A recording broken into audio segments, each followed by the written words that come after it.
Good day, everyone. Welcome to another exciting lesson in pharmacology. Now, our topic for today is something that most of us could relate to, and that is about the mood. Specifically, we'll be talking about conditions that can easily change our mood, and we call those things as affective disorders. Now, let's define first what is affective disorder. Affective disorder is defined as a set of psychiatric disorders, also called as mood disorders, and these type of disorders normally affects, well, the way we think or the way we feel. Now, the main types of affective disorders are depression, anxiety, and bipolar disorder. Now, symptoms can vary from individuals and can range from mild to severe. Now, kadalasan, I guess most students would relate to depression and anxiety. Now, for today, our topic will be about, well, what you guys can relate to the most, depression. Halimbawa, nakipag-break si boyfriend, si girlfriend. Hopefully, huwag mangyari sa ito, bumagsak kunwari sa isang subject. And that, of course, could lead to anxiety. Okay, now, both of these are believed to work the same way. So, meaning, whatever causes depression daw, okay, is the same thing that can cause anxiety. Now, how true this is, we don't know yet because it hasn't yet been proven scientifically. But this is the best theory that we have. And then lastly, we have the bipolar mania. Now, for bipolar mania, as we all know, this is a type of condition wherein masyadong mabilis ang switching ng mood mo. Minsan, sobrang saya mo. Minsan naman, sobrang lungkot. So for now, let's proceed muna to a quick survey. Okay, so survey lang guys. Let's try to answer this as honestly as you can. Now, we'll be just doing this for the sake of fun. So, parang intro lang natin to sa ating next topic, which is depression. Now, I'll be mentioning some problems and you will answer either not at all, several days, more than half of the days, and nearly every day. Now, if you can see, there are corresponding points here. So, what I want you guys to do is to get a piece of paper, okay? Kapag sinabi ko yung problem, isulat nyo kung anong nararamdaman nyo. Yung not at all ba? Several days? More than half the days? Nearly every day. So, you also need to place the score. Okay? So, hit pause muna. Kunin nyo muna yung papel ninyo. And then, write it down. Now, if ever my pacing is too fast, you can always hit pause. Or kung hindi nyo naintindihan sinabi ko, you can always hit rewind. So, okay? Let's begin then. So, over the past 2 weeks, how often have you been bothered by any of the following problems? Little interest or pleasure in doing things. Feeling down, depressed, or hopeless. Is it not at all? Several days? More than half the days? Or nearly every day feeling mo you are always down and depressed or hopeless? Okay. Next one is, are you having trouble or staying asleep? Or are you sleeping too much? So does that happen on a daily basis? Or minsan-minsan lang? Next one. Do you feel tired or having little energy? So how often does that happen? Okay, in the past 2 weeks. Poor appetite or overeating? Feeling bad about yourself? Trouble concentrating on things? Moving and speaking too slow or too fast?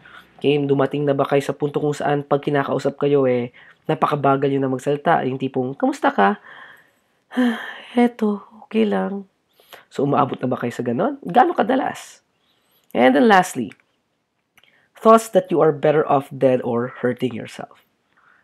Okay, so this is the last question class sa survey natin. Now, please take some time. Okay, i-summarize nyo muna lahat ng scores ninyo. And then, after you summarize it, we're going to proceed to the interpretation. So, hit pause muna. Okay, so kung tapos na ang lahat, this is the interpretation ng total scores ninyo. Now, kung 1 to 4 ang score nyo, meaning you are minimally depressed, 5 to 9 would indicate mild depression, a score of 10 to 14 would indicate moderate depression, and so on and so forth. Now, class, what you have just answered was the PHQ-9 questionnaire created by Pfizer in 2005 for depression assessment. Now, please take note, hindi ito isang diagnostic tool. It is just a way of assessing how depressed you are during the past 2 weeks. Now, if you want to know more about your condition, syempre, kausapin ninyo ang doktor ninyo or talk to your psychiatrist. Okay, so now let's proceed to the topic of the day, which is depression. Now, what is depression? Depression is the feeling of being sad, okay? Or feeling mo parang walang kwenta na ang buhay mo, etc., etc. So, there are different types of depression. So, mainly, there are 4 depressions. Okay, so we have number 1, the major depressive disorder. Now, it's a type of depression of the mood without any obvious or medical or situational causes, and normally manifested by an inability to cope with ordinary events or experience pleasure. Now, ano ibig sabihin to? Ang isang taong may major depressive disorder, gumising na lang isang araw, malungkot na siya. Okay, for no apparent reason. Hindi siya namatayan. Okay, maganda ang buhay niya, pero biglang pagising niya sa isang umaga, parang napakalungkot niya na. Okay, ang hirap maintindihan ng mga taong ganito minsan. Pero you have to understand, this is a medical condition. Okay, hindi naman sa malungkot sila because nag-iinarte lang sila, pero malungkot sila because there's something wrong with their brains. Okay, next type of a depression, I guess, is something that you guys can relate to, a typical depression. Now, a typical depression is a subtype of major depression that involves several specific symptoms, including increased appetite or weight gain. Ito yung mga taong kain ng kain kapag nade-depress. Bato-bato sa langit, matamaan, huwag magalit. Sleepiness or excessive sleep. Marked fatigue or weakness. Moods that are strongly reactive to environmental circumstances. Ito yung mga taong na depressed ngayon, halimbawa, malungkot. Tapos biglang sinabing, uy, nanalo ka sa loto. Oh my God, nanalo ka sa loto. Kaya mabilis mag-switch yung kanilang mood. Now, this is not bipolar class, ha? Okay, nagkataon lang talaga na they just easily react to environmental circumstances. Or halimbawa, nalungkot siya because hindi siya sinipot ng kanyang boyfriend. Okay? Tapos biglang dumating si boyfriend, may dalang flowers. Oh my God! Okay? Something like that. Right? I'm not saying ganun-ganun, ha? Pero something like that. Now, people with a typical depression often feels extremely sensitive to rejection. So these people, most of the time, okay, during their teenage years, nagkaroon na ng incidents ng depression. So kung ano man yung cause nun, bahala na. Pero most people who have a typical depression had depression during their teenage years. Now, the next type of depression is what we call melancholic depression. Ang melancholic depression naman involves symptoms of insomnia rather than oversleeping. So if you notice, this is the opposite of atypical depression. No, hindi lang yon. Sa atypical depression, tulog ng tulog ang patient. Ang patient. Okay? In the case of melancholic depression naman, wala silang ganang, or most of them have insomnia. Okay? So there's a relative lack of mood reactiveness to environmental circumstances. So hindi sila nag-react pag sinabi mong nanalo sila sa loto, or kahit anong gawin mo, hindi mo sila mapapasaya ng basta-basta. There's a markedly diminished ability to feel pleasure. Okay? So meaning kung ano yung mga dating masaya siya, okay, mga bagay-bagay na ikinasasaya niya, hindi na siya masaya ngayon sa mga ganung bagay. Kung isa ka na doon sa dating ikinasasaya niya, well, expect mo na pag may melancholic depression ang partner mo, hindi na siya magiging masaya sa iyo. Now, just don't take it personally. And then lastly is reactive depression. Now, all of us had this before. Okay, dumating na ba sa panahon kung saan ikaw ay nalungkot dahil namatayan ka ng aso, namatayan ng pusa, namatayan ng minamahal? No, normal lang na reaction yun, tama ba? Okay, so reactive depression is a response to an external event, including adverse life events, physical illness, na-diagnose ka ng cancer, and the use of drugs. Now, this is the most common type of depression and it is natural. Okay? Now, kung meron ka mang reactive depression, at huwag ka mag-alala, hindi mo kailangan maggamot.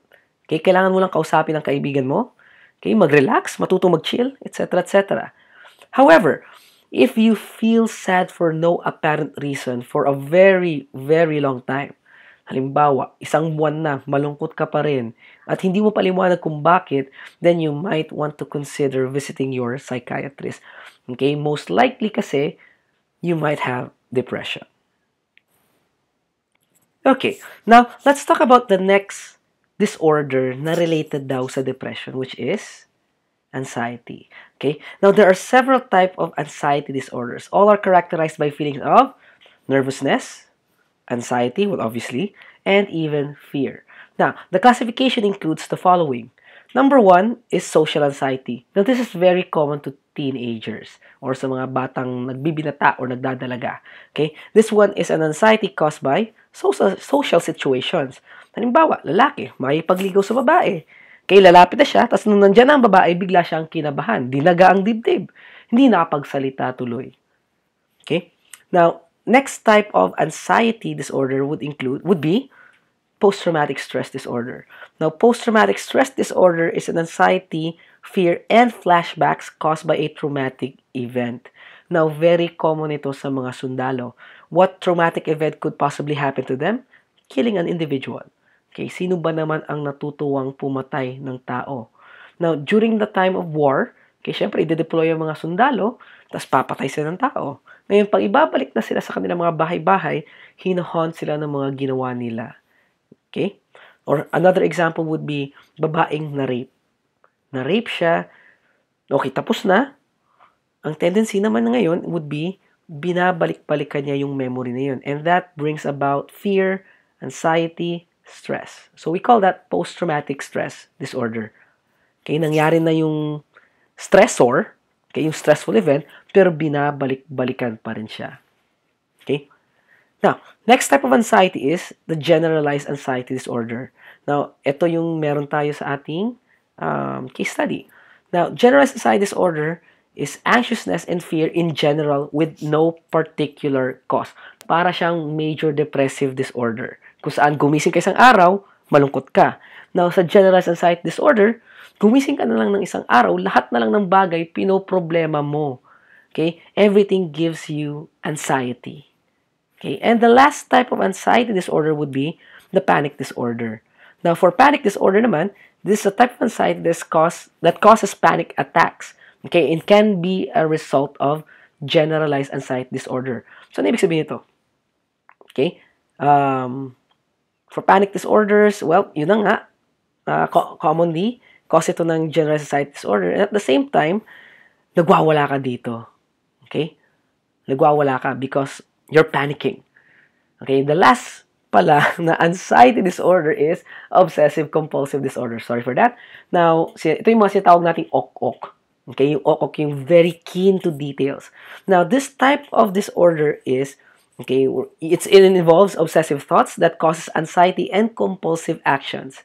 Now, this is believed to be caused mainly by a reduction in serotonin in the brain. Okay? Now, ang mga taong obsessive-compulsive, not all the time they are considered as a liability. Actually, some companies consider them as an asset. Bakit? Kasi ang mga taong may obsessive-compulsive disorder, these people are very organized. Meaning, lahat dapat may sistema. Okay? Ang problema lang sa mga taong may OCD is, this brings about a lot of anxiety sa kanila. Halimbawa, ako isang tao, mahilig akong mag-organize ng libro ko. Kailangan in alphabetical order. Magulo lang yan, magwawala na ako.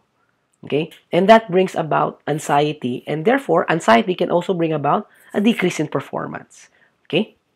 Now, anxiety is another normal reaction to life events. But if it's already hindering your day-to-day life, then again, just like in depression, you might want to see your psychiatrist. Okay? Now, let's talk about ano ba ang nangyayari sa brain natin whenever we get anxious or depressed.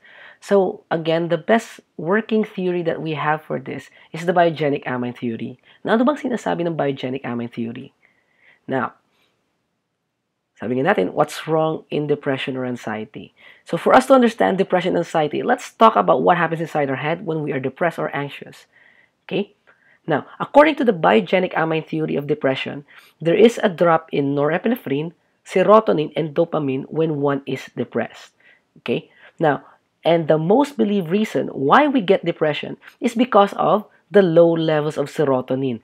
But this claim has never been proven scientifically. Let me repeat. Okay? This is just a theory, hypothesis. Hindi pa rin siya napapatunayan. But this is the best working theory that we have. Now, the drop in monoamines can lead to low energy. Specifically, if there is a drop in norepinephrine, edi obviously bababa ang energy mo. Now, what about serotonin? Kapag mababa naman ang serotonin, bumababa rin naman ang ating mood. And dopamine is responsible for the feeling of pleasure, right? Okay, so kapag mababa naman ang dopamine, there is a reduction in your desire. So, this mechanism of action is the same thing for both depression and anxiety. Now, anxiety is said to work the same as depression because of decrease in norepinephrine, serotonin, dopamine. Now, if you notice, class, these are the classical signs of depression. But, okay, there's another big but. Okay, this would now lead to the question. Okay, serotonin at norepinephrine, kapag mataas, would cause anxiety. Now, natutunan natin ito during the introduction in pharmacology, right? Okay, wherein norepinephrine and serotonin are two contradicting neurotransmitters. So now, bakit sinasabi natin na kapag may anxiety ka, mababa ang dalawang neurotransmitters na ito? Okay, so those are two contradicting thoughts. But then again, sabi nga natin, this is the best working theory that we have. Now, this leads to the question now. Do we really need to increase norepinephrine as well when you have anxiety? I could understand kung bakit natin gugustuhin pataasin ang serotonin. Kasi gusto natin gumanda ang mood ng isang taong may anxiety. Pero kapag tinaasan mo ang norepinephrine, at the same time, mataas ang serotonin, maglalaban ng dalawang neurotransmitter na to. Okay? Okay. Now, research has suggested that anxiety is caused by the stimulation of the amygdala. Okay, that's another working theory. Now, amygdala kasi, class, is the, how do you say this? This is the primal part of the brain responsible for fear. Okay, it's called the fear center of the brain. Now, how the mind works is still fully not understood. Okay, up until now, even with the advent of new technology, hindi pa rin natin maintindihan paano ba talaga gumagana ang utak natin, as well as how depression and anxiety really happens. Now, even how serotonin is involved in the process proves to be very complex. Okay, but at least we have something to work with. Okay, and we do have medications that shows promising results. So now, how does one feel kapag siya ay depressed? Okay, how do you feel when you're depressed? Now, sabi nga natin, most of the time, people who are depressed lose interest in hobbies and activities. So they have difficulty in remembering or concentrating or making decisions. Okay. Sometimes they get insomnia or oversleeping, which is the classical signs of melancholic or atypical depression. Okay. Some people might have anxiety, continuous sad feeling, or naging anxious siya, negative thoughts. And then some people would think of committing suicide. Now, other than that, you lose appetite or sometimes you overeat. Again, another sign of melancholic and atypical depression. Feeling of hopelessness or pessimism, and then the feeling of guilt, worthlessness, okay, feeling irritable, and feeling fatigue. Most people who are depressed tend to have very low levels of energy. Kaya most of the time, ang ginagawa nila is, nakahiga na lang sila, okay? Minsan, kala mo natutulog, pero sa totoo lang, hindi naman talaga sila natutulog. And all of these are the classical signs of depression. Okay? Now, what about naman kapag ikaw ay anxious? So, what are the catastrophic signs of anxiety? When you are anxious, most of the time, mabilis kang kabahan. Okay, so there is racing heartbeat, may muscle tension, parang naninigas ka minsan. Okay, there's always that feeling of fear. Kaya nga meron tayong theory tungkol sa amygdala, right? Okay, wherein sabi nga natin, kapag na-stimulate ang amygdala, which is the fear center of the brain, it could lead to anxiety. Now, when you're anxious, you lack the ability to concentrate. Okay, so you become sleepless, irritable, mabilis mairita, over kung mag-react. Okay, halimbawa, kinurot mo lang, aray, sobrang sakit naman yan. Okay, sobra naman to. So those people are most likely very anxious. Okay, and when you are anxious, kadalasan nagkakaroon ka ng hyperacidity. Okay, so you get stomach problems. Right? Now, what are the non-pharmacological way of managing depression? Okay, now there are 10 therapies, okay, suggested therapies for depression. Now, I won't go into details. Okay, you can just hit pause, read this if you want to learn more about it. Okay, but what I want you guys to take note of is the findings of one research here, or of other researches here. Okay, according to some researchers, class, when you want to manage depression, you don't really need to use drugs that often. Okay? Ang kailangan mo lang daw talaga is mag-exercise. Now, in this article here, ang sabi dito is that exercise is a behavioral intervention that has shown great promise in alleviating symptoms of depression. So meaning sometimes when you are depressed, okay, you don't really need to take medications. Okay, hopefully hindi mo na kailanganin. Okay, minsan kailangan mo lang is mag-exercise. Okay, so guys, exercise, maliban sa it does good to your body, it makes your mood better. Okay? So, just food for thought. Now, what about for anxiety? Okay, ano mga pwede nating gawin, all right, to manage anxiety? Okay, so these are the following ways. Number one, relax. So learn how to unwind and de-stress. Hindi naman pwede na sa lahat ng oras ikaw ang nagpapakahirap. Okay, or nagpapakahirap ka. Matuto rin naman mag-relax. Okay, all work and no play makes waste.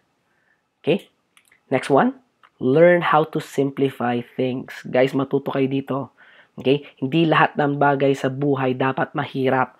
Minsan, it's just a matter of perspective. Okay? Know what you can and can't do. Also, know when to say no. Okay? Know your limits. Okay? If you don't meet your expectations kasi, you become disappointed. And when you're disappointed, you become stressed out. And when you're stressed out, you get anxious. Okay? Learn how to plan and organize. Sa pag-aaral class, kailangan organize ka. Hindi pwedeng mag-aaral ka, sabay nood ng TV, sabay sagot ng cellphone. Well, not unless siguro kung naka-video ang inyong lesson at kaya mong i-hit ang pause. Tama ba? Okay. Next one. Identify the triggers that causes your anxiety. Kung boyfriend mo ang, or girlfriend mo ang cause ng anxiety mo, nitigilan mo na ang kalokohang ito. Okay? Joke lang. Anyway. So next one. Share your thoughts. Now, this is probably one of the reasons why Filipinos have the least incidence of depression or anxiety. Kasi marunong tayong mag-share ng ating feelings. Okay? Most people kasi in developed countries are very independent. So they tend to keep their feelings to themselves. Walang pakialamanan. Dahil tinatago nila ang kanilang mga naramdaman that now results to depression and anxiety. Now, what about Filipinos? Okay? Magkaroon ka lang ng, malungkot ka lang, nakipag-break ka lang sa boyfriend mo, buong barangay may alam na. Kasi sinasabi mo sa lahat. Tama nga ba? So kapag kasi sinasabi natin ang feelings natin, ang tendency is, you are sharing this emotion. So hindi na siya nako-confine, sa'yo lang. Okay? Next one, another Filipino trait is to believe in the impossible. Okay, believe in a higher being, someone who is more than you. And this someone will help you go through your trials and problems. Okay? Believe in the impossible. Have hope and look at the bright side. Believe that if something was not given to you, then something much better will come from this. Alright? So guys, just have faith. Okay, when you are anxious, have faith na malalampasan mo to. Sabi nga natin, not all good things last. But bad things in life don't always last also. Okay? And then lastly, this is a piece of advice I will share to you students of mine. Avoid procrastination. Gawin ang pwedeng gawin ngayon, huwag ipabukas lahat. Kasi anong nangyayari? Matatambakan ka ng trabaho. Nauubos din class ang bukas. So avoid negative thinking. Always say, I can. Okay? Always say, I can. And avoid saying, I must. Halimbawa, I can pass pharmacology. Huwag mong sasabihin, I must pass pharmacology dahil magagalit ang nanay ko, magagalit ang tatay ko, magagalit ang buong pamilya ko. Okay? Kapag sinabi mo kasing I must, nagkikreate siya ng pressure sa'yo and therefore creates anxiety. Pag sinabi mo man I can, ibig sabihin naniniwala ka sa abilidad mo at magagawa mo ito. Okay? So are we good? So sabihin nyo lagi, I can pass pharmacology. Okay? So now, how do we manage depression and anxiety? So sabi nga natin, theoretically speaking, depression and anxiety works the same way. So there are many different antidepressant medications available there, okay, to treat both depression and anxiety. Now you may need to try several before you find one that helps relieve your symptoms without too many side effects. Now this is one of the main problems kasi class of using antidepressants. Minsan, mas marami pa silang side effects kesa sa beneficial effects. So therefore, I would always recommend exercise. Okay? Now, To treat people who are anxious or depressed, most of the time, ang pinaka-ginagamit natin are the SSRIs and the SNRIs. Now, SSRIs are known to be the selective serotonin reuptake inhibitors. Now, these medications stops the reuptake of serotonin. So, therefore, kapag in-stop ko ang reuptake ng serotonin, karamihan ng serotonin ko nag-stay sa synapse and therefore binds to the post-synapse. Basically speaking, class, ito na lang tandaan ninyo. Kapag gumamit ka ng selective serotonin reuptake inhibitor, pinapataas natin ang levels ng serotonin sa neurons natin. Okay? Are we good? Okay, and then the other one is the SNRIs. SNRI stands for serotonin and norepinephrine reuptake inhibitor. Now, ito yung mga gamot na kayang paataasin both ang serotonin mo at ang norepinephrine. Meaning, it targets both mood and energy. So, are we clear? Okay. And then, both of these drugs are still the drug of choice in managing either anxiety or depression. Now, the next one is psychotherapy. Okay. Psychotherapy, in addition to medication, is also an important part of treatment. It can help you learn to cope with your disorder and help change your behaviors that contribute to it. Now, during psychotherapy, ito yung times wherein you go in a group, okay, pinag-uusapan ang problema nyo, etc., etc., or family help. Okay? Now, under psychotherapy, counseling is included, lifestyle modification, and of course, always family support. When one is depressed or anxious, walang tatalo sa family support. Okay? Kaya mahalin natin, class, ang ating mga pamilya. Okay. Alright? Now, this time naman, let's talk about the different type of antidepressants we have. Okay, so there are a total of 5 different type of antidepressants used for depression. Now, let's start with the SSRIs. Now, sabi nga natin, class, ano ang main problem with depression? According to the biogenic amine theory, okay, ang main problem is mababa ang serotonin. Maliban sa mababa ang norepi at saka dopamine, mababa raw ang serotonin. Now, again, let me repeat, theory lang to. So therefore, what would be the most rational way of managing depression? So obviously, pataasin natin ang serotonin. So ano ba yung mga gamot that can increase serotonin? So we have drugs like fluoxetine, which is the prototype drug, okay, for the SSRIs. We have paroxetine, sertraline, citalopram, escitalopram, and fluvoxamine. So all of these are categorized under SSRIs, right? Now the next group of drugs are the SNRIs and the TCAs, or these are known to be the drugs that inhibits the reuptake mechanism of norepinephrine and serotonin. So we have here TCAs and SNRIs. So again, SNRI stands for serotonin and norepinephrine reuptake inhibitors. Now, between SNRIs and TCAs, TCAs were the first one to be developed under this category. So obviously, sino mas maganda? TCA or SNRI? SNRI kasi bandang bago lang to eh. Diba? So sabi nga natin, kadalasan, ang mga second generations or yung mga nahuhuling nagagawa are better than the first ones. Why? SNRIs are the newer forms of TCAs and they tend to have lesser side effects as compared to TCAs. Now, we'll talk about their side effects as we proceed with the presentations. But I want you guys to know that TCAs have the most side effects amongst all of the antidepressants. At buti na lang nagawa na yung mga SSRIs or SNRIs. Okay? Now, nowadays kasi, ang TCAs are classified as second-line antidepressants na lang. First line would be yung dalawa. Ano nga ba yun? Very good. SSRIs at saka SNRI. Okay? Now, what else? Now, what about this one? Okay? Ang gamot na serotonin 5-HT2A receptor antagonist. So, if you notice, ang gamot na to blocks a serotonin receptor. Okay, balikan natin ang biogenic amine theory. Ano ang sabi ng biogenic amine theory?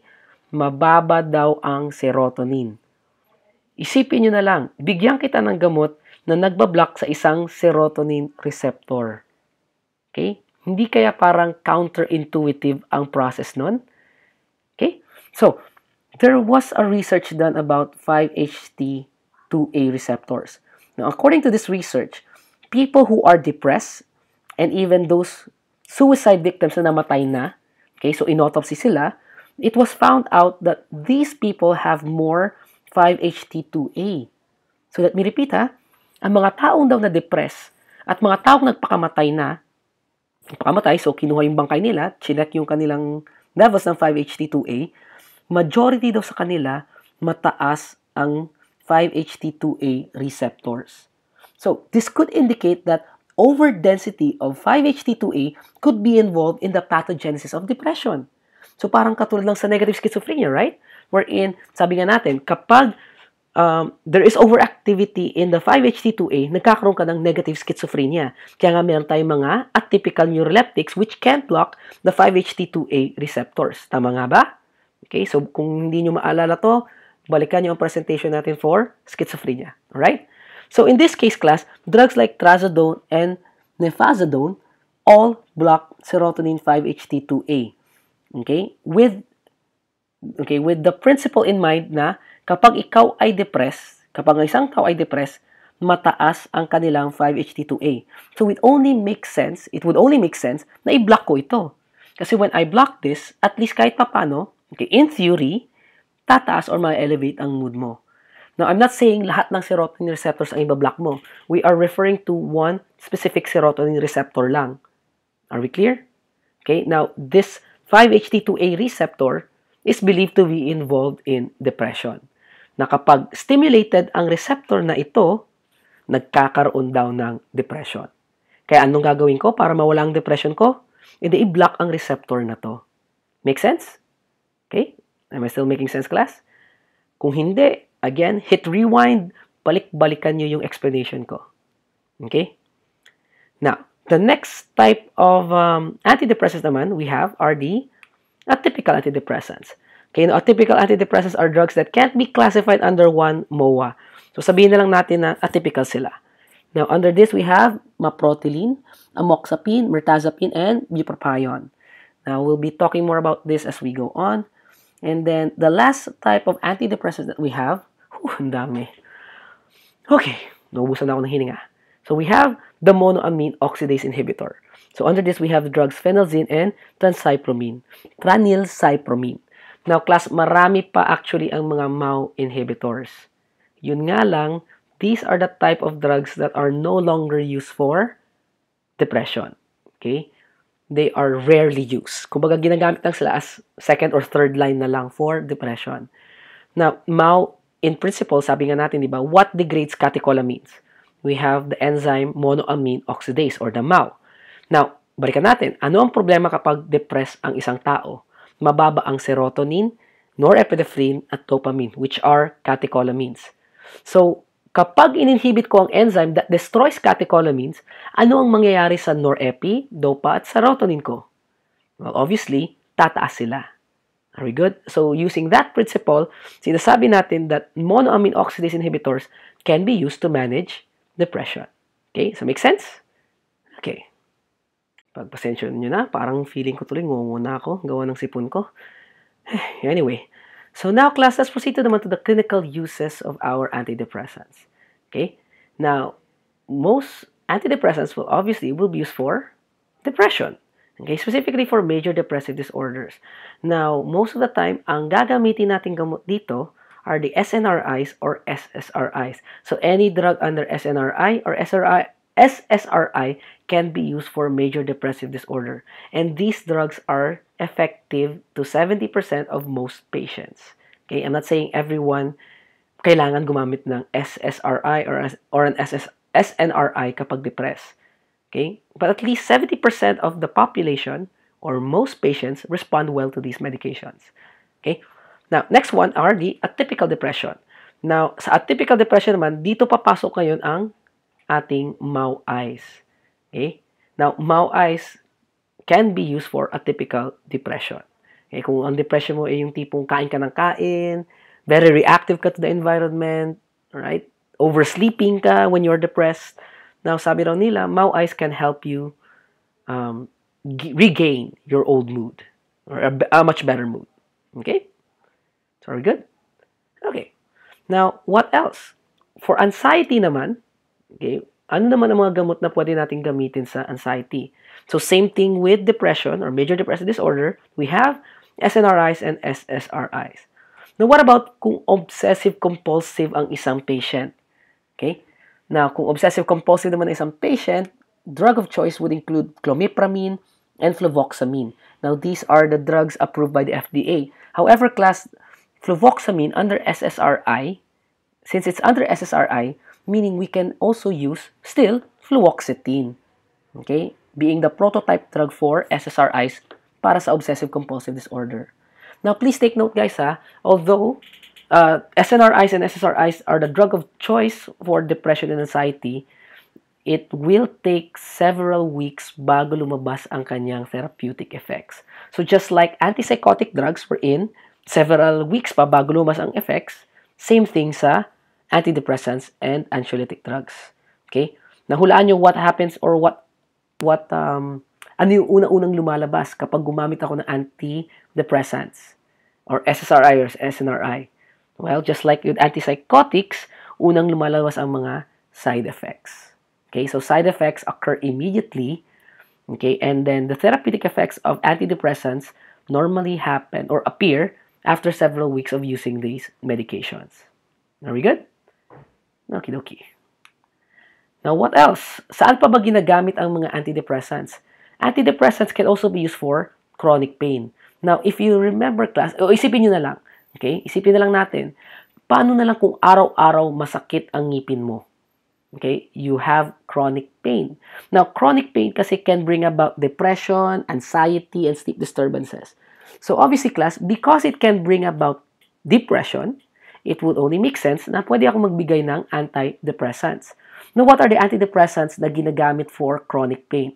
Okay, we have SNRIs and TCAs. Now, kanina puro SSRI at saka SNRI. Now, this time naman, SNRI and TCAs. Bakit daw?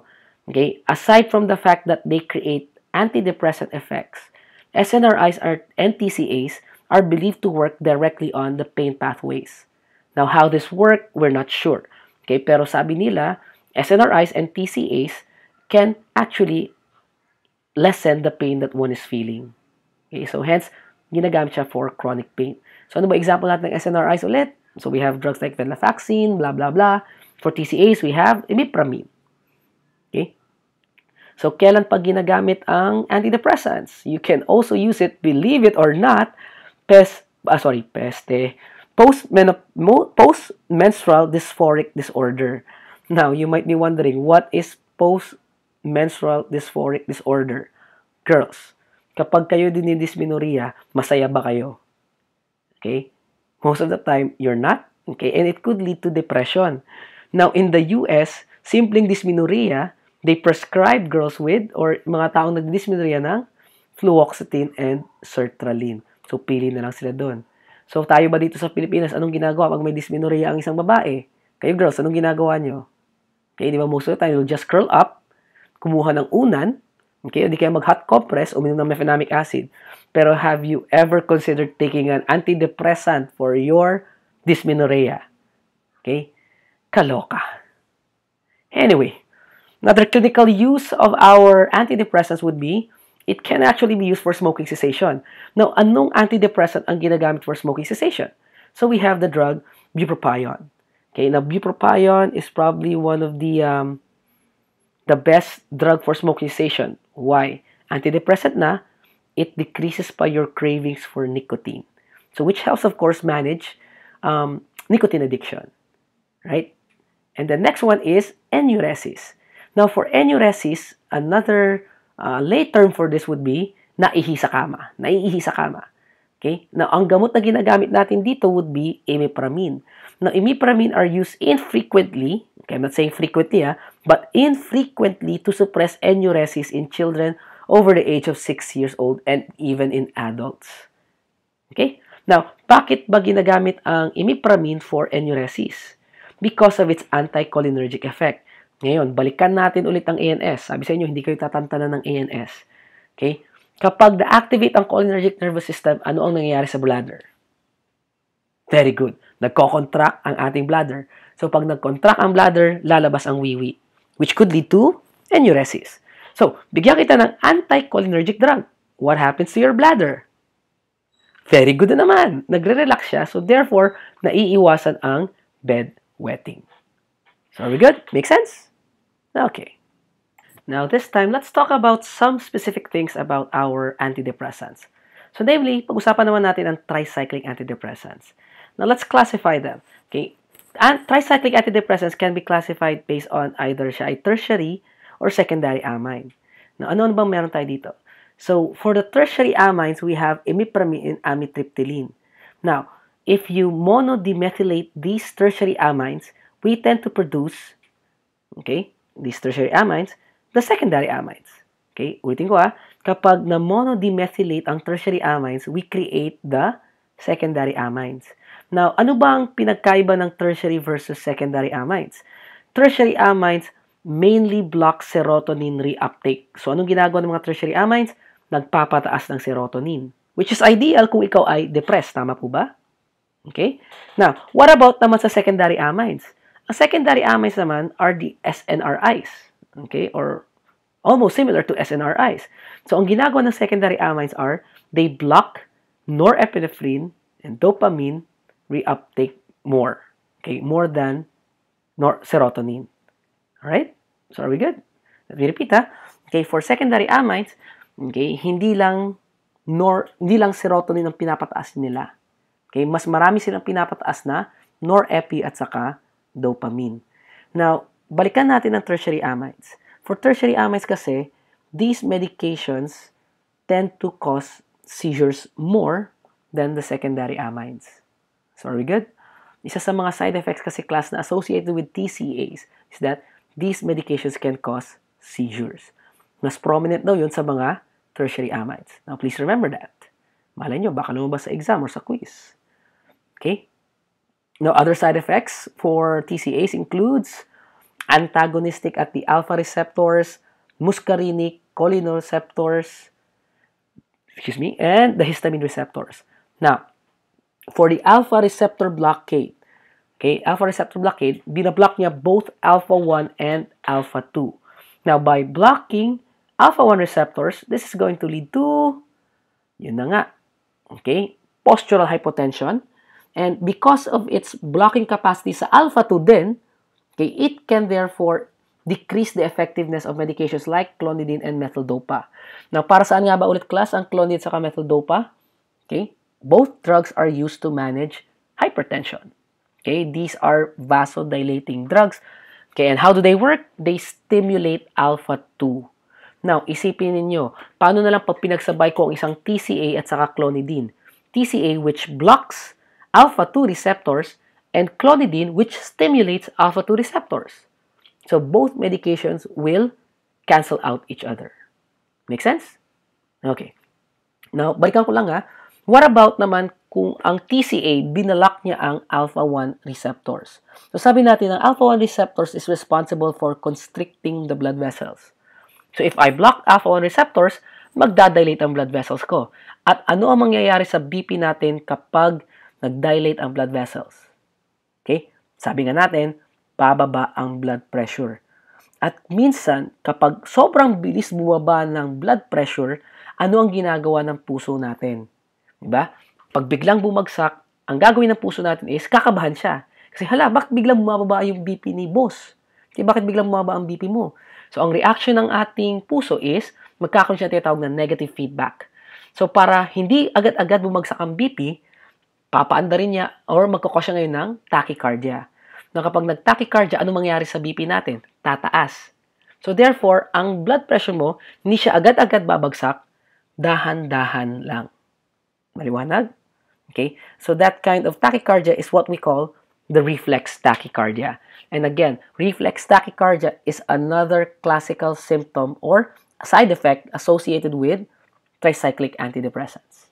Okay? Okay. So, what about kapag binalak ko naman ang muscarinic receptors or the cholinergic receptors? So, lahat class nangyayari ng opposite sa dumbbells. Remember dumbbells? Sabi natin, dumbbells is diarrhea, urination, meiosis, etc. etc. Okay, classical effects of cholinergic drugs.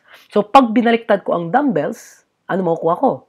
Constipation, inhibition of urination, mydriasis, all of which are anti-cholinergic effects. So, lahat ng yun, class, mangyayari kapag gumamit ka ng TCAs. Okay? Now, other than that, TCAs, when they block the cholinergic receptors, can cause confusion. Now, remember, class, another mnemonics na ginagamit natin for anticholinergic drug is the Alice in Wonderland mnemonics. And isa sa mga yun is mad as a hatter. So, sabi natin yung mad as a hatter doon refers to the confusion na dinadala ng anticholinergic drugs. Okay? Are we good? Okay, so the anticholinergic effects can also cause tachycardia, arrhythmias. So, these kinds of effects are very common to imipramine. Okay, imipramine ang pinakasikat or notorious pagdating sa cholinergic blockade. Kaya nga siya ginagamit for enuresis. Okay, so you'll start to experience dry mouth, blurred vision, constipation, etc., etc. So, classical signs of anticholinergic effects. And then lastly, histamine. Ano ang mangyayari pag binalak ang histamine? It's going to cause, you got it, sedation. Kaya one of the side effects associated with TCA also is sedation. At saan ko i-attribute yung sedation na yon? Because TCAs can block histamine receptors. Okay? Make sense? Okay. So, ano pa ang ginagawa ng TCAs natin? Sabi sa inyo, ang dami yung side effects eh. Okay, another one would be, it can also cause tremors and movement disorders. Now, this one occurs in 10% of patients using TCAs, and most of the time can be managed with propranolol. Now, propranolol, as you all know, is a non-selective beta blocker. Now, this type of disorder is prominent sa amoxapine.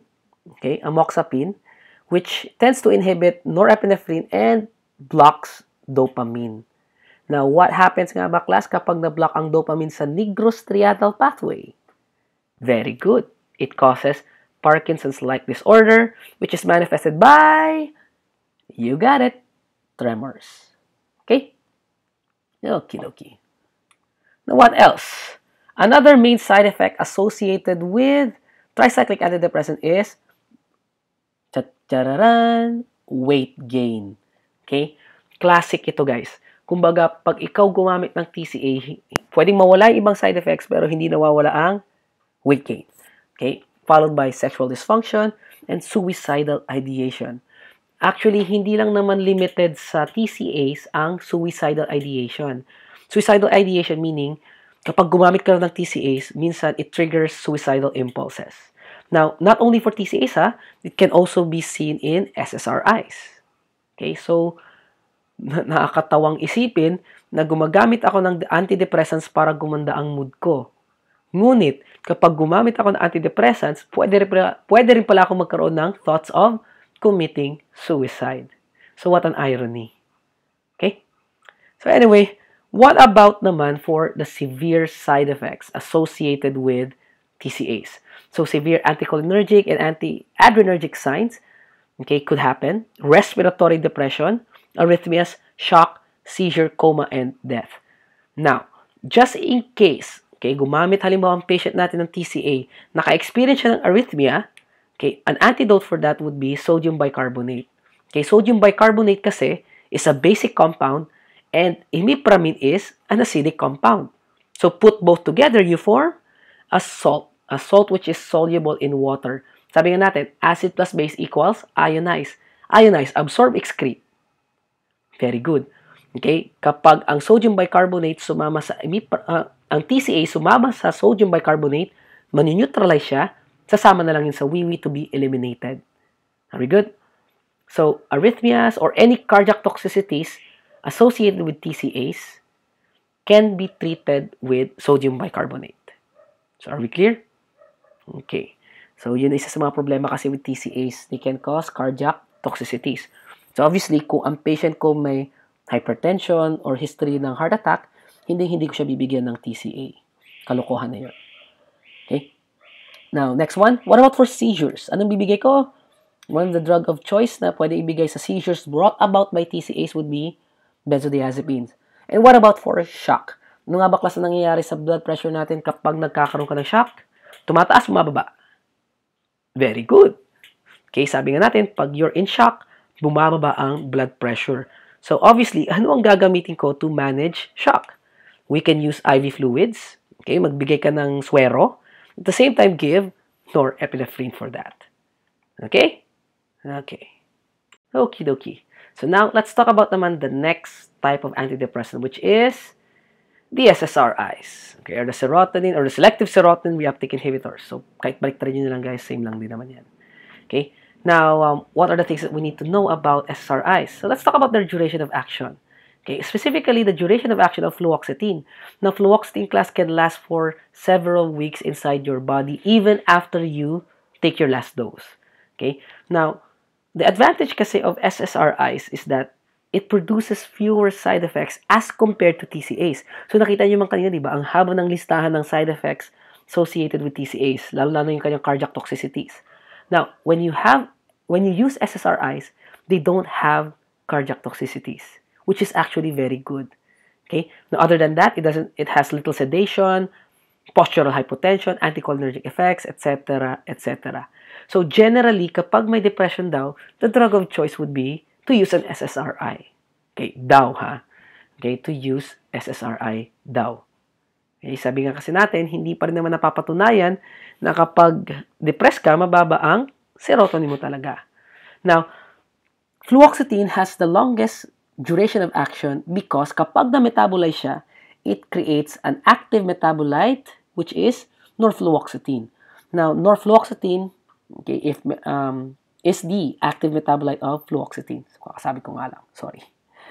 Okie dokie. So anyway, what about the side effects of serotonin? Okay, for its side effects, it includes sexual dysfunction. So just like TCA, right? Now, sexual dysfunction actually accounts to 40% of the reasons why patients become non-compliant. So, ibig sabihin, kung ikaw ay depressed, nag-take ka ng fluoxetine, ako lalaki kunwari, nag-take ng fluoxetine, so nagkakaroon ako ng sexual dysfunction. Okay, so gumaganda nga ang mood ko, pero nawawalan naman ako ng gana. Okay, halimbawa. Alright? Now, weight loss naman, okay, weight loss is prominent sa paroxetine. Okay, so this is a side effect associated with paroxetine. Now, as to rebound side effects or rebound effects, please take note, class, you cannot stop using fluoxetine immediately. So, ano kailangan kong gawin sa dose? Tapered down. Dahan-dahan binababaan. Okay? Now, nangyayari kasi ang rebound effects na to kapag bigla-bigla ang tinitigilan ang fluoxetine. So, ano ba yung mga rebound side effects? Okay, it could include flu-like symptoms or cholinergic rebound. So, sabi nga natin, diba, fluoxetine has little anti- or cholinergic effects. So, if you abruptly withdraw it, it will show you cholinergic effects. So, are we good? Okie dokie.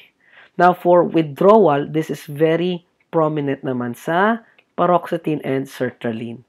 Kaya kapag ang isang patient pinagamit ng paroxetine and sertraline, a counseling point here as a pharmacist would be, do not abruptly withdraw these medications. Okay? Or do not stop taking these medications. Okay? Sabihin nyo sa patient, pumunta sa doktor, at sabihin or tanungin kung paano iti-taper down ang dose ng mga gamot na to. Dahil kung hindi, ayan, rebound effects. Okay? Now, another side effect class na pinakamatunog sa SSRI is this one. Okay, it can cause suicidal ideation. So just like TCAs, right?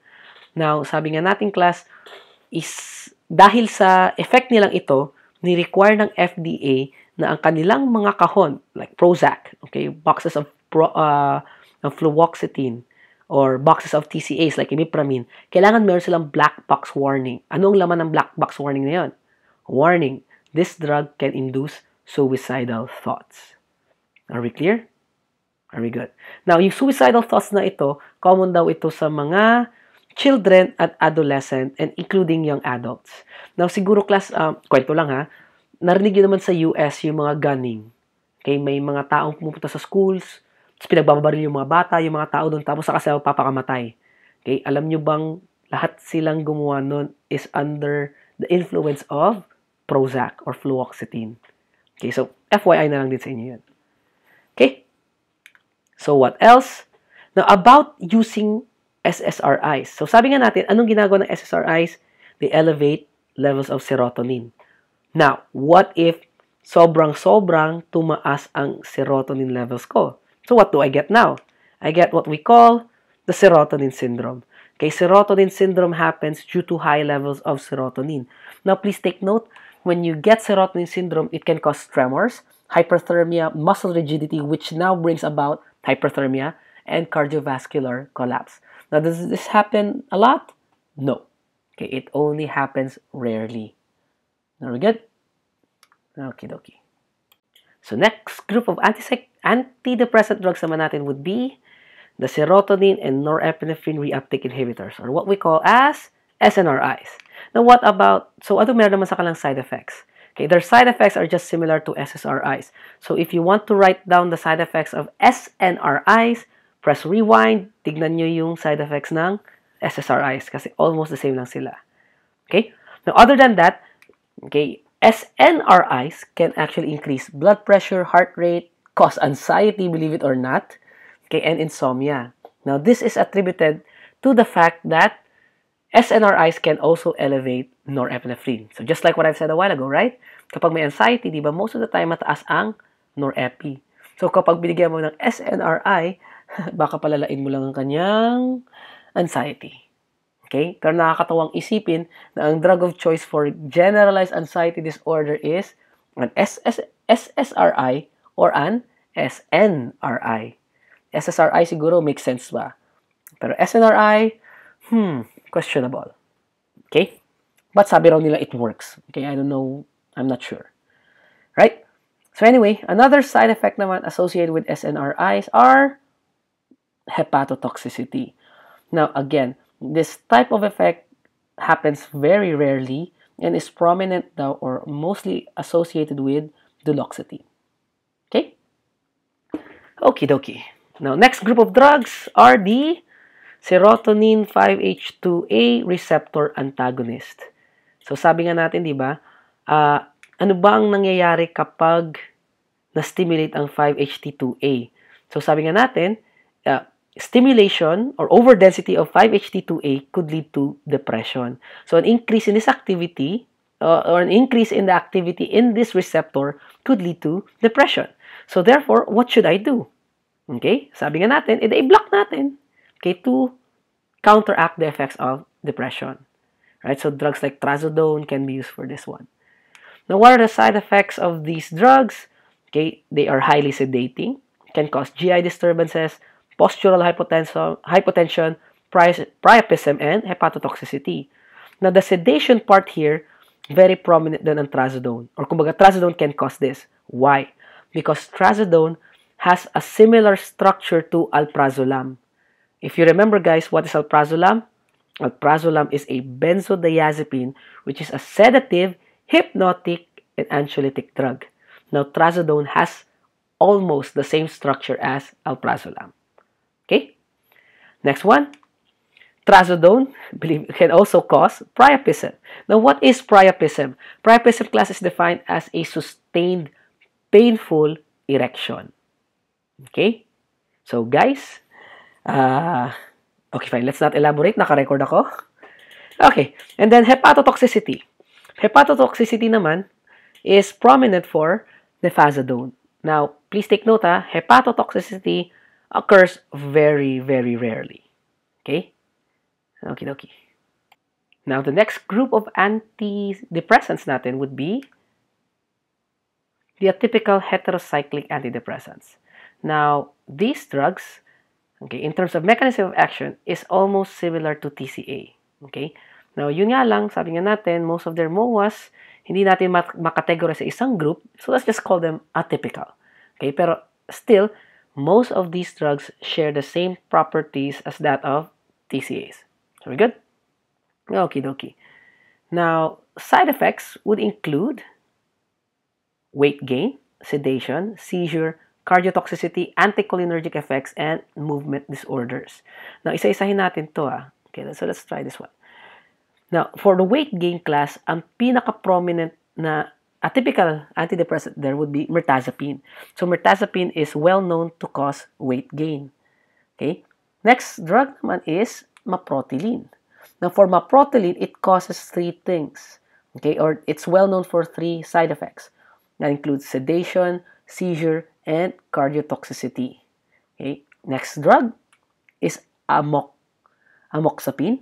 Okay, now amoxapine naman, kilala rin to cause seizures, but it's also known to cause movement disorders. Now, I mentioned this a while ago, right? Because amoxapine can block dopamine receptors. Now, if it blocks the dopamine receptors in the nigrostriatal pathway, it's going to cause movement disorders.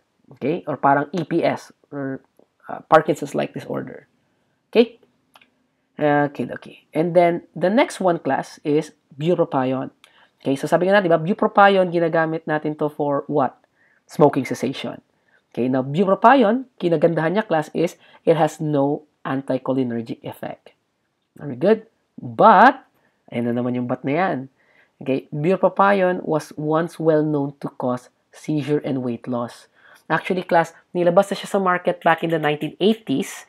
Okay, I just forgot kung anong brand name niya noon. Winidraw siya sa market. Bakit daw? Kasi yung karamihan sa gumagamit ng bupropion, nagkakaroon ng seizures. Binalik lang ulit siya in the year 2000, reformulated na. Same drug, pero reformulated. At least nowadays, it doesn't cause that much seizure. Okay? Now, what have you observed, class, sa mga atypical antidepressants? Ano ang isang side effect na common sa kanilang lahat? Okay? You got it. Right? Most of them can cause seizures. Okay? Okie dokie. Now, the next type of antidepressant drug that we have is the MAO inhibitors, or the monoamine oxidase inhibitor. Now, sabi nga natin, clinically, we rarely use this anymore because of serious drug-drug interactions. Marami kasing gamot na kapag nahalo kasama si MAO-I can have significant drug-drug interactions. Now, before we proceed, class, let's talk muna about monoamine oxidase. Okay? MAO enzyme class are classified into two. We have what we call the MAO-A and then the MAO-B. Okay? Ang MAO-A is responsible for the degradation of norepinephrine and serotonin. While on the other hand, MAO-B is responsible naman for the degradation of dopamine. So think of it this way, class. Kung gusto kong gumamit ng MAO inhibitor for depression, anong MAO enzyme ang i-inhibit ko? MAO-A or MAO-B? Think for a while? Okay, very good. So therefore, ang gugustuhin kong inhibit would be the MAO-A. Bakit MAO-A? Kasi ang MAO-A nagde-destroy ng norepinephrine at serotonin na mababa madalas kapag ikaw ay depressed, sabi daw nila. So, it would only make sense na kapag in-inhibit ko ang MAO-A, ano mangyayari sa norepi at saka serotonin ko? Eh, tataas, which would help me manage depression. So, are we good? Okay. So, kailan ba ginagamit madalas ang monoamine oxidase inhibitors? Sabi nga natin, rarely used, but can be used for atypical depression or kapag ang isang taong depressed, hindi na nagre-respond sa mga gamot na ginagamit natin for depression, which are the first line, SSRIs or SNRIs. Okay? Okay, so side effects, mahaba na naman to. So it includes, postural hypotension, headache, dry mouth, sexual dysfunction. Ayun na naman yung sexual dysfunction na yan.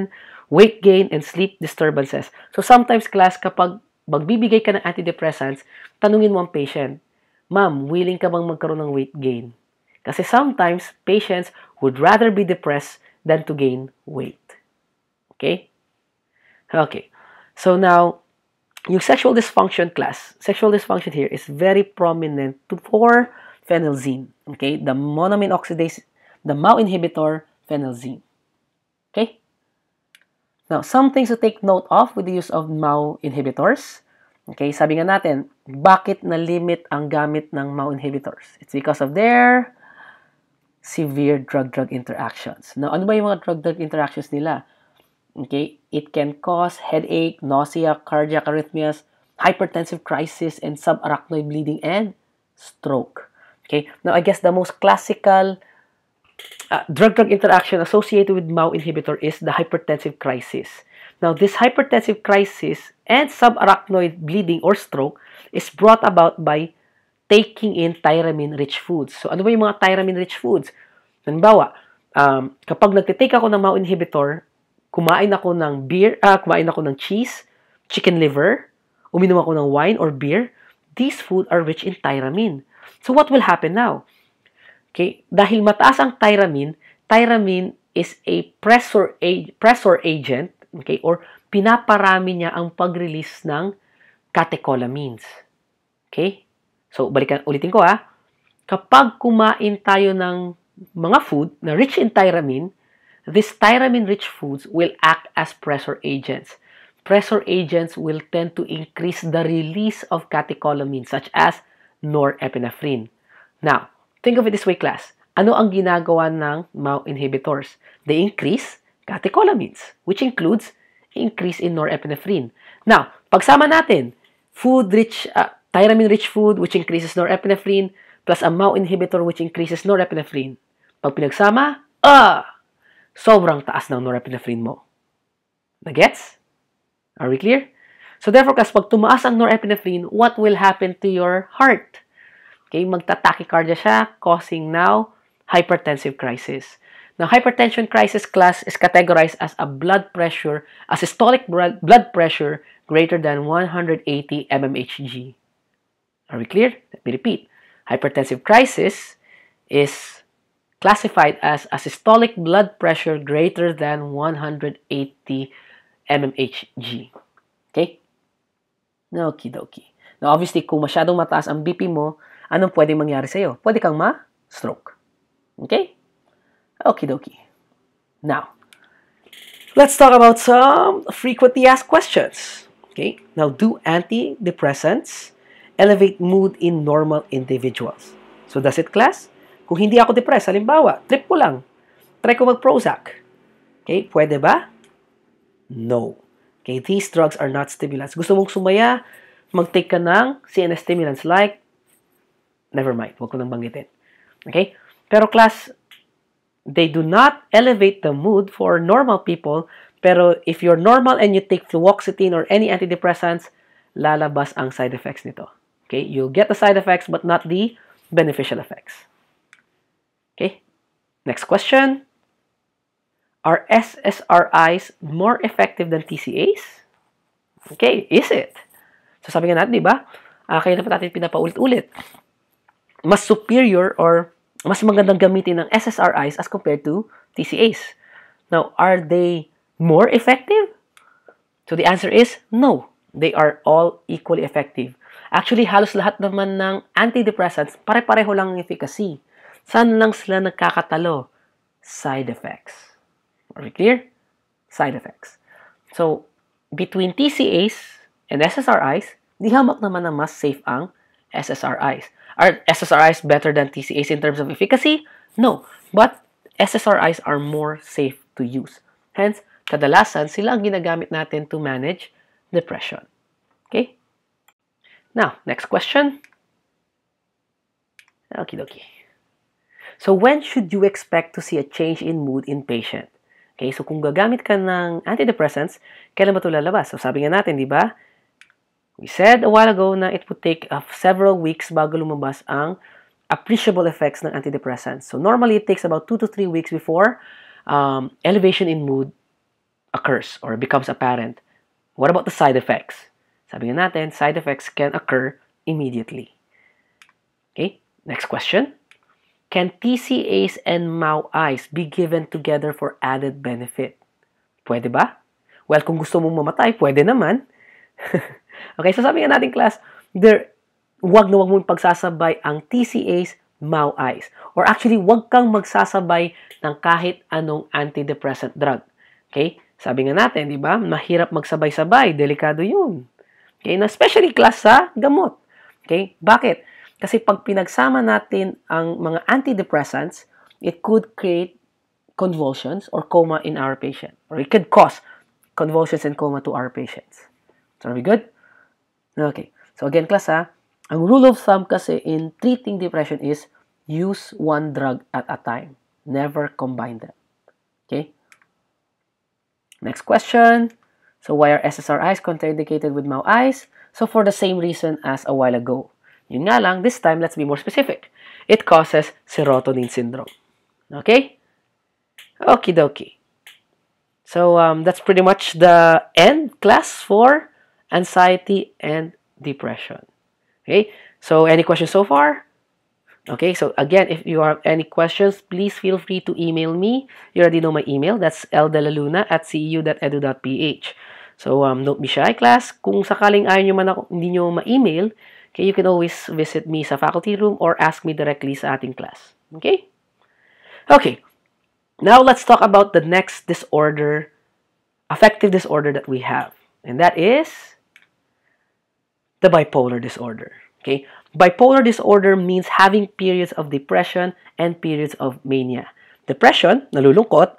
Mania, sobrang saya. Now, what is mania? Mania is when you feel extremely positive and active. Now, do you guys feel this sometimes? Okay, hindi ko sinasabi may bipolar kayo. Okay, pero that is the definition of mania. Okay, this may sound good, right? But mania also makes you feel irritable, aggressive, impulsive, and sometimes even delusional. Kaya class, huwag kayong magugulat. Minsan, ang mga taong may bipolar, binibigyan ng antipsychotic drugs because they become delusional. Okay? Okay, so there are different types of bipolar. So they are classified by severity of the depression and mania as well as how often mood swings occur. Okay? So kapag ikaw ay may bipolar, so mabilis, hindi mas mabilis, sorry. So pag ikaw may bipolar, ang main manifestation nito is nagkakaroon ka ng switching ng emotions. So you're depressed for a certain period of time, then afterwards you become elated. You become manic. Right? Hindi siya manic. Okay? Now, oftentimes, class, ang shifting from depression to mania mabilis. Okay, halimbawa, depressed ako ngayon. Tapos, bigla ako magiging manic. Okay, it only takes a few days for me to go from depression to mania. Pero, from mania to depression, it takes a few weeks or several weeks bago ka maging full-blown depressed. So, are we good? Okie dokie. Okay, so what are the symptoms of bipolar disease? Sabi nga natin, dalawa lang naman yan. Either you're manic or you're depressed. Okay, so let's talk about mania. Ano bang nangyayari kapag nasa manic stage ang isang taong may bipolar disease? Okay, so they have inflated self-esteem or grandiosity. Ayan naman ang grandiosity. Characteristic sign of schizophrenia. Okay, pero this time it's mania. So, there is unusual talkativeness. So, napakadaldal nila. And kapag grandiosity nga pala, class, so feeling nila they are above the rest, very confident, kaya nilang gawin kahit ano. Okay, distractibility, mabilis sila ma-distract. Okay, mabilis ma-agitate. So, usually, unusual behavior with high potential for painful consequences. So, gumagawa sila ng mga decision wherein, hindi na halos nila pinag-iisipan. Halimbawa, sasabihin nila, mag-umpisa ako ng negosyo. Pero hindi nila pinag-isipan yung negosyo nila. So, nangyari? Nalugi. Okay? And then, there is unrestrained buying sprees, sexual indiscretions, or foolish business investments. Okay? Now, another characteristic class ng isang taong nasa manic, kapag may bipolar, is very impulsive sila. Okay? So, they buy things without thinking it through. Okay? Okay. So, what else? These people tend to be vulgar. Okay, kaya nga talkative.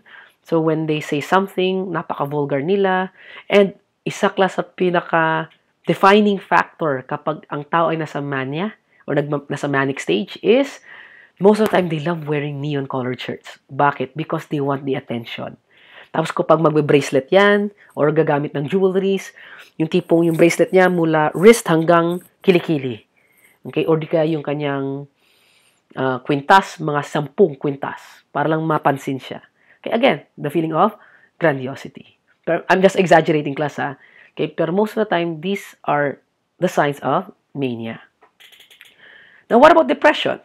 Okay, for depression naman, class, well, napag-usapan natin depression kanina lang. So, the same thing.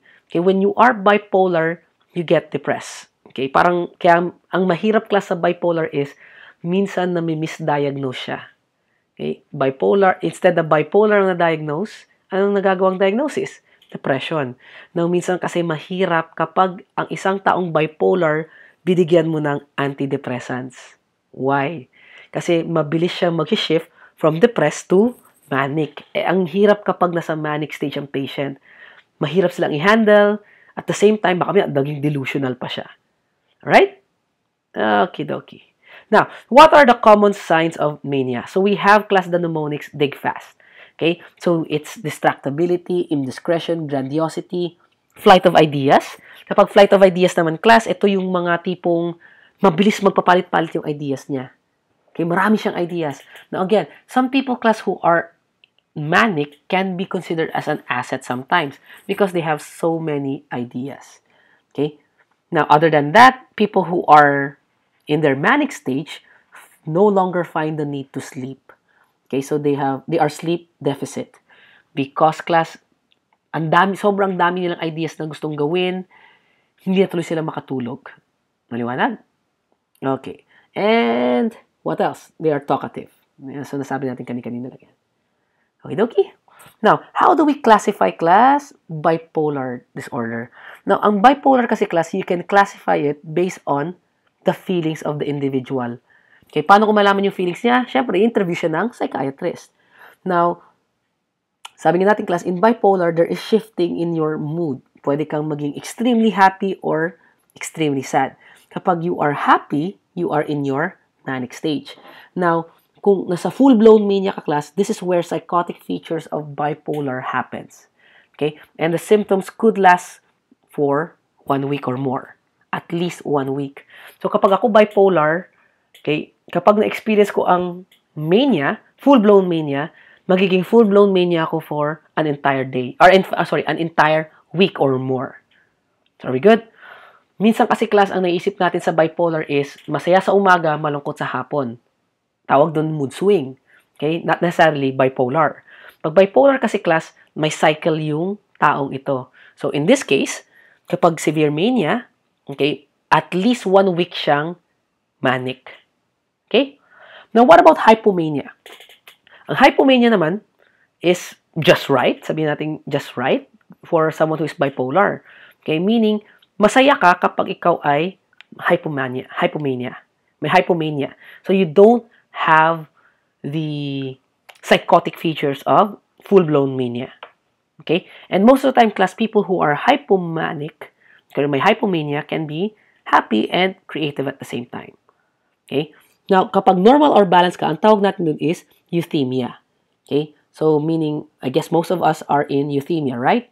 And then, of course, at the lower end of the polarity, we have depression, or when you start feeling sad. Okay? So, nakita ko lang ang meme na to, nakakatuwa. Not sure if I'm having a great day or just having a hypomania setting in. Okay, dokie? So, anyway, so how do we diagnose or how is bipolar diagnosed? Now, class, there are different types of bipolar. Okay? So, we have bipolar 1 and bipolar 2. Okay? We also have cyclothymia, and then we have hypomania. Now, class, ang bipolar is classified into 3 main things. Okay? We have the bipolar 1 disorder. So if you notice class of bipolar 1, you experience full-blown mania. Okay? Full-blown mania and then depression. What about bipolar 2? Tingnan nyo class yung parang violet curved lines. Now, pag bipolar 2 ka, do you reach full-blown mania? No. Hanggang hypomania ka lang. Okay? Pero you still experience depression. Okay? So you don't, pag ikaw ay na-diagnose for bipolar 2, you don't get the psychotic features of a full-blown manic episode. Okay? Pag cyclothymia naman, ito yung sakto lang. Okay? Chronic mood fluctuations over at least 2 years with episodes of depression and hypomania. Okay? So there is no full-blown mania. So are we good? So yun ang cyclothymia. Sakto lang ang kumbaga ang kanyang mood swings. Okay? Now, females, oftentimes class, are diagnosed with bipolar 2 more often than male. Okay. Now, sa babae pa class, oftentimes nangyayari ang rapid cycling. Ano ibig sabihin ng rapid cycling? Masaya, tapos biglang lulungkot. Tapos sasaya na naman, tapos lulungkot. Tama ba, girls? Or do you agree, guys? Okay. Now, how does an individual get bipolar? So you might be wondering, pwede ko bang induce ang bipolar? Okay. Well, class, if you are someone who had substance abuse, yes. Okay, or had a traumatic experience, you can get bipolar disorder. Pero most of the time, class, research says genetics play a vital role in bipolar. 50% of bipolar patients have at least one relative who is diagnosed to have bipolar disease or bipolar disorder. So, are we good? So, ibig sabihin, class, kung sa lahi nyo, meron taong bipolar, okay, there's a good probability na magkaroon ka rin ng bipolar disorder. Okay? Okay. Now, how do we manage bipolar patients? Okay? Now, nakakatawa, alright? Ang daming ways kasi to manage bipolar. Pero, the ways we manage bipolar disorder is quite controversial. Okay? Now, anyway, let's talk about how do we manage patients with bipolar. Number one, hospitalization kung nagkakaroon na siya ng severe mania. Now, why would we hospitalize a patient who is bipolar, who is having severe manic episodes? Kasi class, ito yung mga patients na agitated. So therefore, kapag na-hospitalize sila, mas mabilis silang makokontrol, mas mabilis silang masasedate.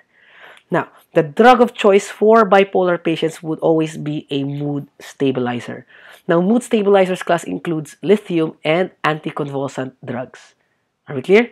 Now, sometimes you will use antipsychotics to control manic episodes, and sometimes you will use antidepressants to control, yun na nga, depression ng patient.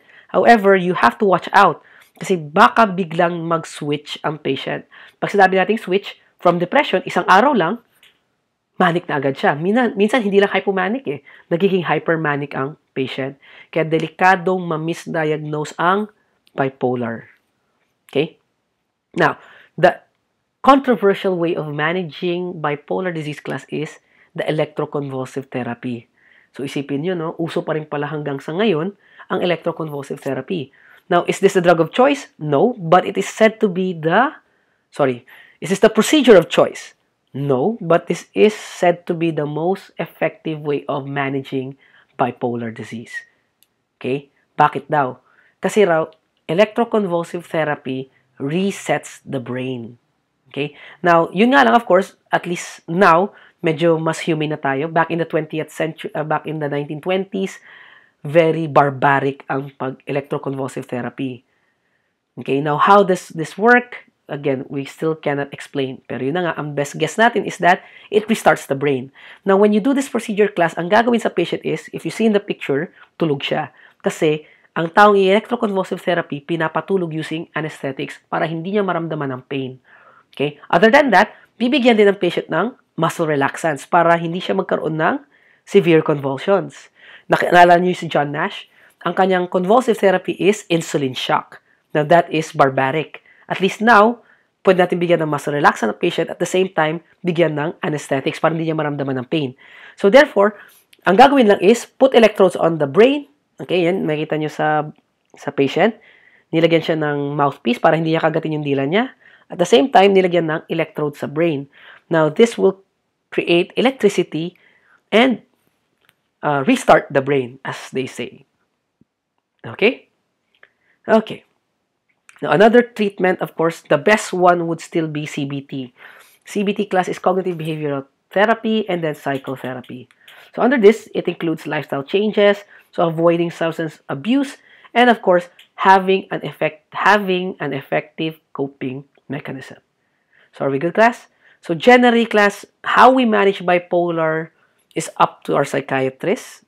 Okay? At least as pharmacists, we need to know ano ba yung mga gamot na ginagamit dito and what should we be concerned of when it comes to these medications. Okay? So now let's talk about the drugs. So what are the drugs used here? So sabi nga natin class, mainstay pa rin ang mood stabilizers. Now mood stabilizers class which includes lithium and anticonvulsant drugs. For lithium class, 70% of patients with bipolar who are treated with lithium respond well to lithium. Okay? Yun nga lang, ang problema with using lithium is, yun na nga, masyado siyang maraming side effects. Now, the onset of therapeutic effects of lithium would take about 2 to 3 weeks. Okay? Tapos, this drug, lithium, is almost eliminated by the kidneys. Kaya kung ikaw ay may renal damage, would you suggest lithium? No. Because class, lithium requires the kidney to be eliminated. Pag sira ang kidneys mo, what will happen to you? You get lithium toxicity. Okay? Other than that class, lithium can also cause nephrotoxicity. So FYI na lang din. Right? Another thing, lithium has a very low therapeutic index. Kaya class, importanteng i-monitor lagi ang patient for plasma levels ng lithium. Not only that, monitor the patients for signs of toxicity. Kasi, let me repeat, lithium is a HAM, high alert medication, and requires extreme monitoring. Are we good? Okay. Now, for anticonvulsants naman, most of the time we use the drugs carbamazepine, valproic acid, and lamotrigine. So these are the top 3 drugs used for bipolar disorder, especially carbamazepine. Okay. Now, carbamazepine class is, other than as an anticonvulsant, other than as a mood stabilizer, ginagamit din siya for trigeminal neuralgia. Now, what is trigeminal neuralgia? Research yun na lang. Okay, so I'll just give you an info na lang dito. Trigeminal neuralgia class is a condition wherein namamaga ang trigeminal nerve, wherein trigeminal nerve is responsible for facial movement. Now, what happens when you have trigeminal neuralgia? You have excruciating facial pains. Okay? Now, valproic acid class has the broadest spectrum of activity amongst all anticonvulsants. Now, what do you need to watch out for valproic acid? Valproic acid can be very hepatotoxic and can cause weight gain. Okay? Okay. Now, for lamotrigine naman, this is probably the best anticonvulsant drug to be used for someone who is bipolar. Okay? Because it has the least drug-drug interaction. Okay? It's actually the safest. Okay? Now, class, in terms of anticonvulsants naman, long-term use of anticonvulsants can bring about osteoporosis. So again, here's another counseling point you need to say to your patient. Kung sila class ay bipolar at ginamitan ng anticonvulsants, okay, they will be using this for a very long time. Kasi gugustuhin natin na i-modulate lagi ang mood nila. Same goes with lithium. Okay? So one thing class that you need to remind patients is that long-term use of anticonvulsants could lead to osteoporosis. Okay? Okay. So now class, let's talk about how lithium works. Kasi ito yung the best drug eh. Kumbaga, ito yung mainstay treatment kapag ikaw ay may bipolar. So sabi nga natin class, sodium is the one causing the release of neurotransmitters. Or neurotransmitters, right? So we need sodium to release neurotransmitters. Siya yung nerve impulse natin eh. Now what happens class when you are bipolar? When you're bipolar class, you have excessive amounts of sodium which causes excessive release of neurotransmitters. And when there is excessive release of neurotransmitters, what do you get? Manic episodes. Are we good? So what does lithium do? Lithium class replaces the amount of, balikan natin ng konti to. Okay, so lithium class replaces the excessive amounts of sodium. Okay, kumbaga instead of sodium, ang papasok dyan is lithium. So, pag si lithium na ang nagkakos ng depolarization, ang tendency class is konti na lang ang lumalabas na neurotransmitters.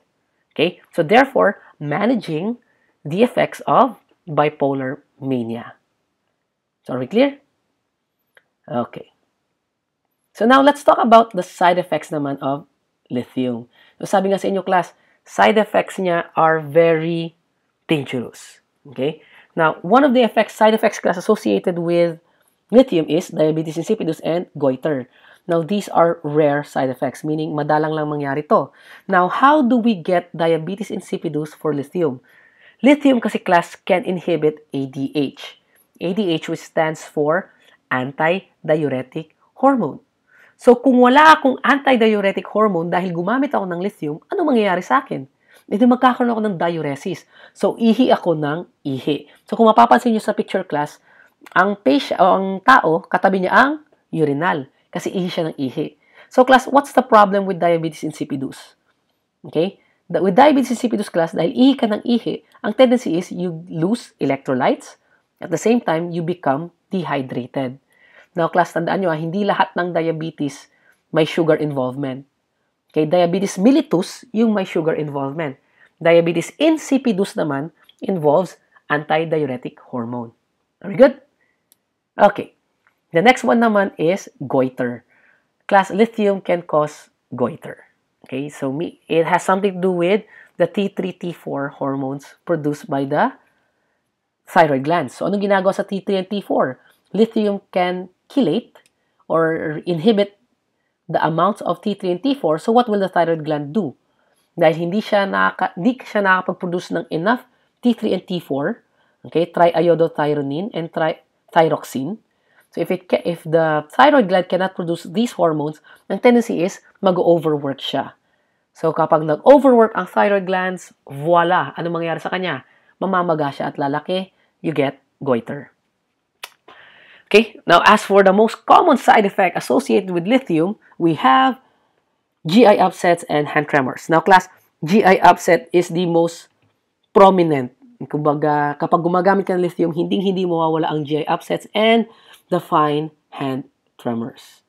Are we clear? Medyo nanginginig siya. Hindi siya Parkinson's-like, ha? Okay, pero may fine tremors. Kumbaga, parang manas yung kamay niya. Manas in a sense na nanginginig siya. Okay?